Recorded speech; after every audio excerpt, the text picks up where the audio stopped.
এই মুহূৰ্তত ৰাজ্যৰ শিক্ষিত নিবনুৱা যুৱক যুৱতীসকলৰ কাৰণে আহি পৰিছে ডাঙৰ সুযোগ। নমস্কাৰ বন্ধু বান্ধৱীসকল, স্বাগতম জনাইছোঁ আজিৰ এক গুৰুত্বপূৰ্ণ ভিডিঅ'লৈ। পুনৰ ৰাজ্যৰ 30,000তকৈ অধিক চাকৰি মুকলি কৰা হ'ব, অৰ্থাৎ নতুনকৈ এডভাৰটাইজমেণ্ট ওলাব। আজিয়ে এই ডাঙৰ বৃহৎ ঘোষণা কৰিলে ৰাজ্যৰ মুখ্যমন্ত্ৰী হিমন্ত বিশ্ব শৰ্মা ডাঙৰীয়াই। আৰু কোন কোন বিভাগত ওলাব চাকৰি সবিহে জনাম এইটো ভিডিঅ'ৰ জৰিয়তে। সেইকাৰণে ভিডিঅ'টো শেহলৈকে চাই থাকিব। আৰু এতিয়ালৈকে মোৰ চেনেলটো যিসকল বন্ধু বান্ধৱে ছাবস্ক্ৰাইব কৰা নাই, প্লিজ চেনেলটো ছাবস্ক্ৰাইব কৰি ভিডিঅ'টো এটা লাইক কৰিব। তেনেহ'লে বলক মুখ্যমন্ত্ৰী ডাঙৰীয়াই কি ক'লে সেই ভিডিঅ' ক্লিপটো প্ৰথমে আমি চাই লওঁ।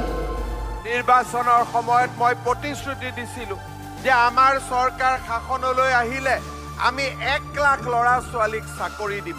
আজি আপোনালোকে দেখা পাইছে 40,000 ল'ৰা ছোৱালীক আমি চাকৰি দিলোঁ। অহা কেইদিনমানৰ ভিতৰতে তৃতীয় আৰু চতুৰ্থ শ্ৰেণীৰ পৰীক্ষাৰ প্ৰক্ৰিয়া শেষ হ'ব। 30,000 লোকে আৰু চাকৰি পাব। আৰু 40,000 আৰু 30,000 70,000 হৈ গ'ল। বাকী থকা 30,000 চাকৰিৰো আমি বিজ্ঞাপন মুকলি কৰি দিম। আকৌ এবাৰ পুলিচৰ চাকৰি ওলাব, আকৌ এবাৰ ফৰেষ্ট বেটেলিয়নৰ চাকৰি ওলাব, আকৌ এবাৰ তৃতীয় চতুৰ্থ শ্ৰেণীৰ চাকৰি ওলাব। মুখ্যমন্ত্ৰী ডাঙৰীয়াই ক'লে যে তেওঁলোকে ইলেকশ্যন সময়ত যি 1 লাখ চাকৰিৰ প্ৰতিশ্ৰুতি দিছিল তাৰে 40,000 ল'ৰা ছোৱালীক এপইণ্টমেণ্ট ইতিমধ্যে তেওঁলোকে দি শেষ কৰিলে। আৰু কিছুদিনৰ ভিতৰত যি 4th গ্ৰেড আৰু 3rd গ্ৰেডৰ পৰীক্ষা লোৱা হৈছিল তাৰো 30,000 ল'ৰা ছোৱালীক তেওঁলোকে ইতিমধ্যে কিছুদিনৰ ভিতৰত এপইণ্টমেণ্ট দিব।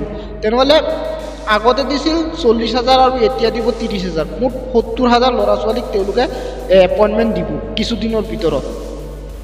আৰু বাকী থাকিল 30,000। আৰু এই 30,000ৰ কাৰণে নতুনকৈ এই ইতিমধ্যে কিছুদিনৰ ভিতৰতে তেওঁলোকে নতুনকৈ চাকৰি ওলাব, নতুনকৈ এডভাৰটাইজমেণ্ট দিব।